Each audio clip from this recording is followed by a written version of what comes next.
Baiklah, langsung saja saya akan membacakan sinopsis dari analisis kami. Video dokumenter ini berisi gambaran atau kondisi pendidikan di Indonesia selama ini yang dilanda berbagai permasalahan, khususnya ketika pandemi COVID-19 melanda. Diawali kisah dengan seorang anak yang bernama Fuad Zaki yang harus bersekolah di sekolah swasta karena umurnya yang masih terlalu muda dan ditutup dengan fakta-fakta masih buruknya sistem pendidikan di Indonesia. Kemudian selanjutnya, permasalahan pendidikan di Indonesia berdasarkan video berebut masa depan. Maka permasalahan utama yang dialami oleh anak-anak di Indonesia adalah kurangnya kesempatan untuk bersekolah murah. Sekolah dan berpendidikan merupakan salah satu hak dasar yang seharusnya didapatkan oleh tiap-tiap anak, sebagaimana yang disebutkan dalam pasal 31 ayat 3 Undang-Undang Negara Republik Indonesia tahun 1945 bahwa pemerintah mengusahakan dan menyelenggarakan satu sistem pendidikan nasional yang meningkatkan keimanan dan ketakwaan serta akhlak mulia dalam rangka mencerdaskan kehidupan bangsa yang diatur dengan undang-undang.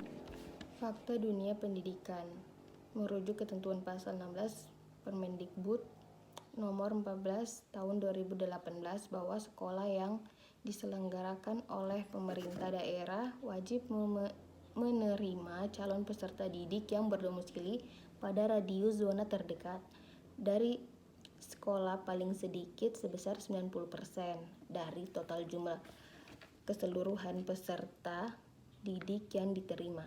Apa akibatnya? 1. Banyak anak tidak dapat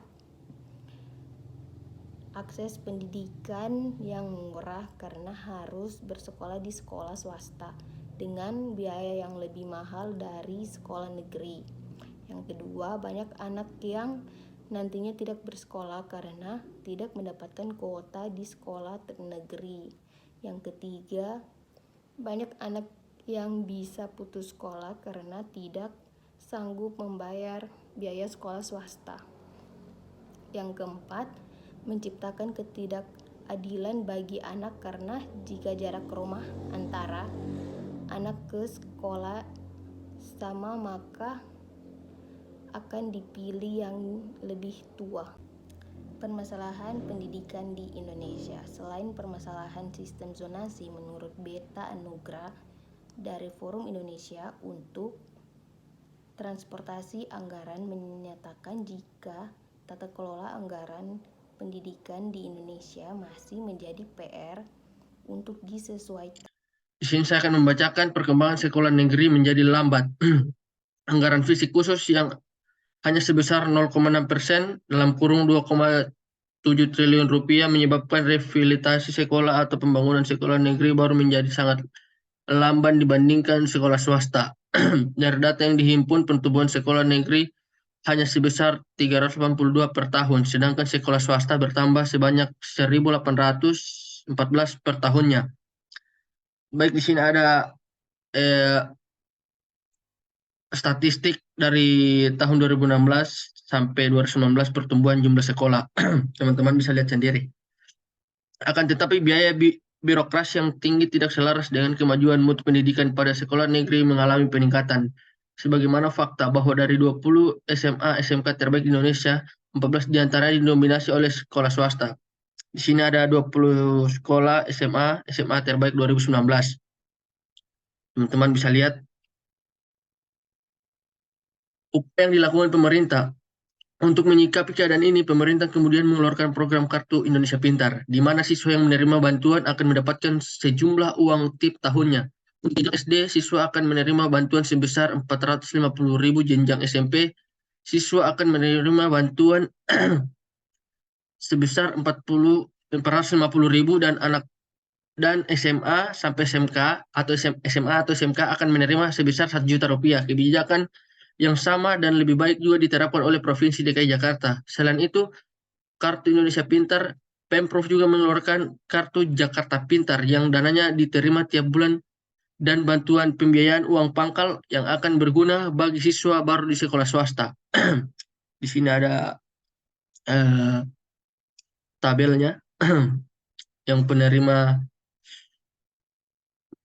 Kartu Indonesia Pintar dari SD, SMP, sampai SMA. Mungkin itu saja yang bisa saya paparkan. Jadi PR yang harus diselesaikan oleh pemerintah adalah satu, karena menurut ICW pada Juni tahun 2020 salah satu modus korupsi ialah dengan pemotongan dana anggaran bantuan operasional sekolah 2020. Dua, penggunaan anggaran pendidikan untuk pengamatan COVID-19 juga dapat dipandang sebagai upaya mengintoriakasikan dana pendidikan, karena seharusnya dana tersebut dapat diambil di Kementerian BUMN. Tiga, tidak ada upaya dana masalah kurikulum, metode pengajaran, kesiapan orang tua, dan kesiapan Menteri Pendidikan. Empat, dana Satriana atau pengamat pendidikan memberikan beberapa poin kritikan yang harus diberikan oleh pemerintah kepada setiap siswa yang mau sekolah.